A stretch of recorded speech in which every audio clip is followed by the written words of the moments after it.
Siz tasvirda ko'rib turgan ayol Instagramdagi profilidan ma'lum bo'lishicha, bir nechta bizneslar egasi, tibbiyot yo'nalishida oliy toifali mutaxassis, qandaydir yo'nalishda ustoz ham, yana kitob ham yozgan ekan.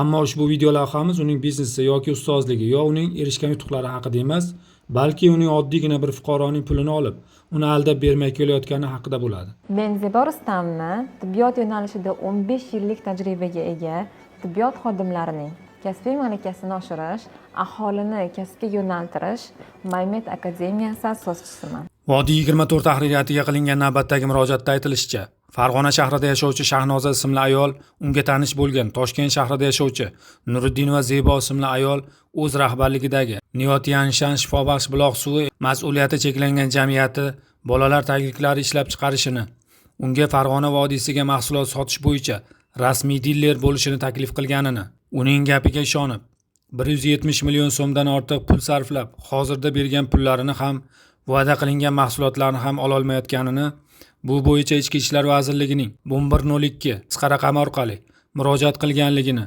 ular esa qonuniy chora ko'rish tugul uni chaqirtirsak kelmayapti degan vaj bilan mazkur masala yuzasidan sudga murojaat qilishligini og'zaki aytishgan.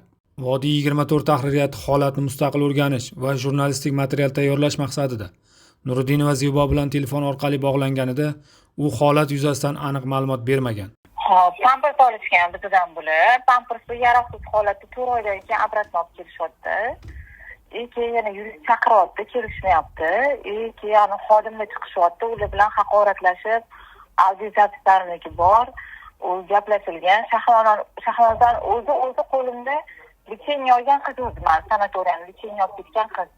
Sizga umuman proteinga hech qanaqangi munosabatlik yo'q edi aslida, lekin men bu qizni bunaqa tartibda yurishiga o'zi hayron qoldim men o'zi. Shaxsan meni o'zimga telefon qilib chiqqanda ham men yuristga aytganman, katta temaga aylantirmasdan chaqiringlar-da, shartnomasini bekor qilish tartiblari bor. O'sha shartnomada ko'rsatilgan agar qo'lingizga berishgan bo'lsa, o'sha bandlari bor. Qaysi bandini siz ko'ryapsiz, qo'lingizda turgan bo'lsa, oxirgi bandini ko'rsangiz, qanaqa tartibda bekor qilish shartlari yozilgan uni ichida.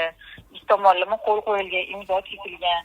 Bizda O'zbekiston qonun ishlaydi-da, sizdan mendan yaxshi bilsangiz kerak menimcha qonun qoidalarini. Keyin o'shan shu erlar telefon qiladi, bir administrator bilan bosh buxgalter yordamchisi telefon qilib ular bilan gaplashsa, blogerlar bir narsalar baqir-chaqir, men u ayolni bunaqa tarzda muomalasini men umuman kutmaganman. Даже xayolim bir chetiga ham keltirolmayman. Shaxsan men o'zim ularga galopga tashladim, jo'natdim. Sizni men diplomatik ayol deb hisoblayman dedim. So'rashayotgan narsaligini qilib bering, bo'ldi, tamom dedim. Ariza yozibdilar, bir narsalar deb blogerlarni olib kelaman, bir narsalar qilaman. O'ta shartnomada ko'rsatilgan tartib bor. O'ta qonun bor, o'ta sud bor. U bloger olib keladilar, boshqa narsa olib keladilar, qonun bor-da. Siz jurnalist bo'lsangiz, bu narsani siz juda ham yaxshi bilasiz. Raz bizda bekor qilinganiki bo'yicha yurist o'tiradi, bekor qiladi. O'sha shartnomaniki to'g'risida ularga ariza yozing desa, ariza yozmayman deganlarmi, bir narsa deganlarmi, balki rashvatning sho'tingiz noto'g'ri ketib qolibdi desa, mana aybimmi deb u bilan urushib ketganlar. Audio zapislarniki bor. Men o'zim bir hafta oldin eshitib, men o'zi hayron qoldim. Nega Shahnoza, nahotki Shahnoza, keyin menga erlar telefon qildilar, men aytdim, sizga telefoningizni yuristga berdim dedim, sizga chiqarib telefon qiladi, gaplashadi dedim, nima narsa kerak bo'lsa qilib beringlar dedim. Uning ortiqcha gap qilib gapirib, bu narsani hozir keyin qilib aylantirish umuman hojati yo'q dedim. Savollar bersam maylimi, gapingiz fikringiz tugagan bo'lsa? Eshitaman siz savollaringizni. Hozir menga berilgan ma'lumot bo'yicha 27-noyabr kuni 2024-yilda shartnoma tuzilgan ekan, o'sha mahsulot oldi-sotish bo'yicha.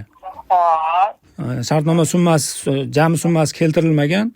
28-noyabr kuni men ular qo'liga naqd pul berib 59 million 550 ming so'mlik mahsulot olganman deyapti. Uni shot fakturalari ham turibdi. Va buni pulini Sardor ismli buxgalterga berganman naqd pulda deb aytdilar. Shunaqa bo'lganmi? O'ta dogovorda telefon ismingizni bersiz menga? Ismim Abdullatif. Hop, Abdullatif qarang. Dogovorlari ham, sudga bergan, ma'muriy iqtisodiyot sudiga berishgan.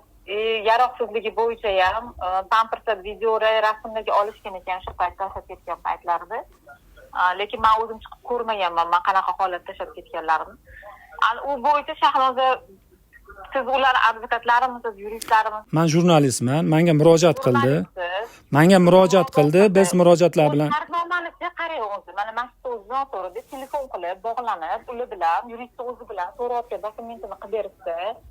Noto'g'ri mana olib ketishgan narsaligini minus qilib, mana to'g'ri olib kelgan toza tovarni pulini beramiz degan narsani kelisha olinsa, bu jurnalist emas, bu juda murojaat qilganlar kelsa, sudga murojaat qilishlari mumkin. Iqtisodiyotga murojaat qiladi. endi fuqaroning huquqida opa, kimga qayerga murojaat qilish. U Ichki ishlar vazirligiga murojaat qilishibdi. Menga aytishlari bo'yicha Ichki ishlar vazirligiga murojaat qilishibdi. Biz ham qildik. Ma'lumotlarni olib borib ham berishgan uni. Yuristlar borib yozib ham berishgan, ko'rsatmalar ham qilib ko'rsatib berishgan hamma narsani. Ikkita fuqaroning o'rtasidagi fuqarolik sudi bilan chiqib hal bo'ladigan masala-da bu aslida o'zi. Bunda o'tirib, rostakasim gрамотный bo'lsa, dushanba kuni siz telefoningizni beramanman. Arafat degan yurist faqat shu ish bilan shug'ullanyapti. Ichki ishlarga ham borib kelib shug'ullanyapti shu ish bilan. Sizga telefon qilsa qo'lida dogovor ham bor, nakladni aktda bir balo rasmlari ham bor. Ikkita tomonni eshitmoqchi bo'lsangiz, ikkita tomonni eshiting. Uni ham sizga telegramdan rasmini tashib bersin, qilib bersin, ya'ni oldingizga chaqiring siz ularni, gaplashing. Telefon qilsa telefon olishmaydi, faqat ta baqirib tashlashga. Men audio zapislarni eshitib hayron qoldim. Nujeli Shahnoza, men bilan Shahnoza hech qachon bunaqa negрамотный gaplashmagan lekin. Ular bilan shunaqa negрамотный gaplashyapti.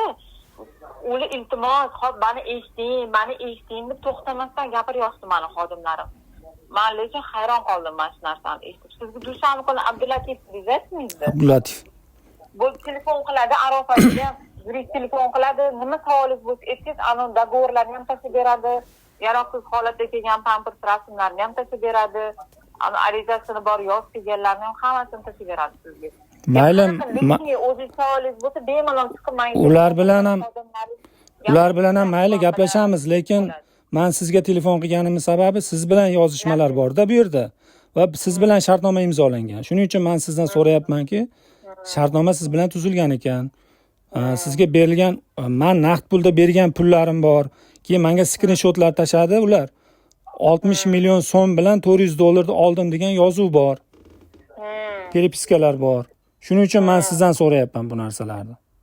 U yurist tovarniki dogovorda yozilgan yoki расчетный счетga tashlashga bo'yicha deb yozilgan yoki sanatoriyaga yotmoqchi bo'lganligi yozganmi, mendagi propiskalarni hammasini o'chirib tashlagan, lekin audio zapislarniki bor. Men sanatoriyamni uli litseniya olib, oilaviy dam olib ketgan odamlar edi o'zi aslida. Men Shahnozani lekin unaqa odatligini men bilmagandim, lekin audio zapislarni eshitib men hayron qoldim. Qarasa sizga dushanba kuni yurist chiqsin, bitta kelaylik gaplashaylik. Yo, men yurist bilan keyin gaplashaman deyapman opa. Siz bilan oldin gaplashib oling. Men savollarimni oxirigacha beray sizga. Endi men hozir konferensiyada o'tiribman-da, eshitib. Shuning uchun so'radim-da, men bemalolmisiz yoki keyinroq qilaymi? Gapiravering, qarasa biz hozir savol-javobda chuqurlashayotgan ekanmiz, ikkalamiz. O'shancha aytaman.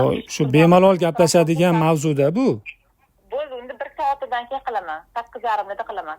Mayli, xo'p, rahmat. Хорошо. Murojaatchi ayolning aytishicha, 2024-yilning kuz oylarida Nuriddin va Zebo rasmiy dillerlik uchun o'zaro shartnoma tuzilishini, avvaldan 50 million so'm depozit qo'yish kerakligini, olinadigan mahsulot uchun to'lovni ham oldindan to'lashini aytadi.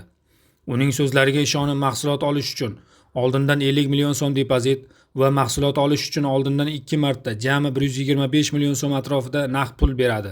Ammo pulni olgan shaxslar unga hech qanday hujjat bermaydi.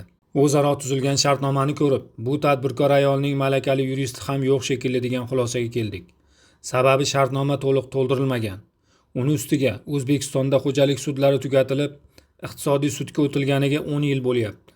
Shartnomada esa ko'rib turganingizdek, nizolar yuzasidan Ohangaron xo'jalik sudiga murojaat qilinishi haqida yozilgan. O'sha paytda pullarni qabul qilib olgan Sardor ismli shaxs bilan ham gaplashganimizda, haqiqatda 2 marta pul olganligini, pullarni bankka topshirganini aytgan bo'lsa-da, lekin 59 million 550 ming so'mlik to'lov uchun kvitansiya o'rniga hisob faktura berganligini aytmoqda. Hisob fakturani esa elektron shaklda emas, qog'ozda berilgan. O'zbekiston Respublikasida hisob fakturalarni rasmiylashtirish elektron shaklga o'tilganiga 5 yil bo'lmoqda. Men ularning qo'lidan 2 marta pul olganman. Ular tovarni olgan. Tovarni olib ketishib, Men olgan pullarga tovarni olib ketishgan. Qanchadan? Boshliqlar bilan gaplashishgan. 27-noyabrda shartnoma tuzilgan ekan. Menga tashlab berishdi. Undan keyin o'sha 59.550.000 so'mlik shot faktura bilan tovar olingan ekan. O'sha pul tovarni pulini naqd pulda berganman. O'sha kuni pulni berib, keyin tovarni olib chiqib ketganman deyapti. To'g'rimi shu? Bankka topshirilgan pullar. Yo'q, bankka topshirganman demadi. U menga naqd pul berganman dedi. Yo'q, naqd pul berilgan. U bankda ichida men qabul qilganman u pul. O'sha paytda men bankda ichida pulni qabul qilib olib, men bankka pul topshirganman. Shotga pul tashilgan. Keyin shu to'lalar qilinib, ular tovar olib chiqib ketishgan. To'lov kvitantsiyasi bormi? 50 million depozit qilingan. Shartnoma bo'yicha endi ular boshliq bilan gaplashgan. Boshiga 50 million depozit qo'yiladi, keyin mahsulot olasiz, olingan mahsulotga pul to'lab olinaveradi deyilgan. Men so'rayotganim 50 million depozit qilingan, 59 millionga tovar olingan, tovarga shu taqdirda men berganman. 2024-yilning 13-dekabr kuni mahsulot olish uchun berilgan 60 million so'm va $400 naqd pulni Zebo Nuriddinovaga beradi. U esa pulni naqd pulda qabul qilib olganligi sababli Telegram yozuvi orqali pulni olganligini tasdiqlaydi. Ammo bu pul uchun ham hech qanday hujjat berilmaydi. Ushbu to'langan puldan keyin oradan ancha vaqt o'tgan bo'lishiga qaramay, mahsulot berilmaydi. Turli bahonalar bilan paysalga solinadi. 2 oycha vaqt oralig'ida turli yozishmalar va telefon orqali so'zlashuvlar bo'ladi va Shahnozaning shubhalari tobora ortib boradi. Keyinchalik Zebo Nuriddinova Farg'ona vodiysiga mahsulot yetkazish uchun rasmiy diler qilib boshqa bir shaxs bilan shartnoma tuzganini eshitadi. Shundan keyin aldanganini bilgan ayol Ichki ishlar vazirligining 1102 qisqa raqami orqali huquqi buzilayotganligi yuzasidan murojaat qiladi va qonuniy chora ko'rilishini so'raydi. Ammo Ichki ishlar vazirligi tizimidagi mas'ul shaxslar bu masalaga yuzaki qarab, Nuriddin va Zeboni chaqirtirsak kelmayapti degan vaj bilan bu masala sudga taalluqli deya og'zaki javob bilan cheklanishadi. Ushbu jamiyatning hozirda ishlayotgan hisobchisi deya aytilgan ayol bilan ham bog'lanib, holat yuzasidan ma'lumot olishga harakat qildik. Ammo u ham tayinli javob bermadi. Qaytib qo'ng'iroq qilaman deb umuman qo'ng'iroqlarimizga javob bermadi. Shu bo'yicha sizdan bir so'raydigan savol bor edi. Lekin bu shot raqamiga pul o'tgan-mi bu ayollar? Qaysi shot raqami? Men hozir yana buni yaxshilab bilib sizga telefon qilib aytaman. Hozir gaplashishdi. Chunki pul tushdi, rahmat yozib olganlar aytmas menga. Qachon? O'shanda boshida. Pul masalasi bo'yicha, kelishmoqchi o'sha anaqa qaytarib berish masalasi bo'yicha. O'ta pampaslar qolib ketgan, qaytib berilmagan, xullas mana shunaqa narsalar bo'lib ketgan. Bir bilmayman. O'shanga hozir aniq bilib sizga telefon qildim. 3 marta pul to'lagan ekan sizlarga. Xabaringiz bormi? Hozir men sizga anaqa qildim. Shu nomerda Telegramingiz bormi sizni? Telegram bor-a? Qani men hozir bilib sizga qaytib qilaman hozir 10 minutga qolmay hop. Opa, bitta gap. Endi men misol uchun sizga ma'lumot uchun aytib qo'yapman. Men Zebo opa bilan ham gaplashdim, to'liq gaplasha olmadim. Telefon qilsam qivoraman deyishdi, qilishmadi. Lekin siz ham xolis ma'lumot shunday bersangiz bo'ldi menga. Ortiqcha narsa kerak emas. Men misol uchun uni pulni qaytarib berasizlarmi, bermaysizlarmi, u sizlarning ishlaring. Lekin men bu bo'yicha o'zim ishimni qilaman. Shu kerakli ma'lumotni bilib olsam bo'ldi men. Endi siz qilaman deyapsiz, qaytarib. Aniqlab qilaman deyapsiz. Qilsangiz, mayli, yaxshi bo'ladi. Ma'lumotlarni bilib olsak, ertaga tushunmovchilik bo'lmaydi. Qaytib qo'yaman degandingiz. Ha, men o'zim masalan bo'yicha anaqa bo'lganimga sizga qilib ma'lumot beraveraman deb anaqa qilib qoldim. Men hozircha soat necha? 12 bo'libdi, hozir 12:30da qilib sizga to'liq ma'lumot berib yuboraman. O'zim ishim ko'payib ketdi hozir menimda. Yo, mayli, menga ma'lumot shart emas. Ma'lumot shart emas menga savolimga javob berib yuborsangiz bo'ldi hozir. 1 minut vaqtingizni olaman xolos. Men aytaman, hozir yarim soatda qo'raman. Odam bordi yonimda, o'shanga aytaman. Hozir yarim soat bemalol gaplashamiz. Qancha savolingiz bo'lsa, shuncha javob beraman. Modiy 24 tahririyati mazkur holatda fuqaroni aldab, pulini ham, mahsulot ham berilmaganini, to'langan pullarni naqd pulda olib, hujjat berilmaganini, ularni hisob raqamiga kirim qilinganligi haqida yoki mahsulot sotuvi elektron hujjat bilan rasmiylashtirilmaganligi kabi holatlar yuzasidan tegishli organlarga xabarnoma yuborgan.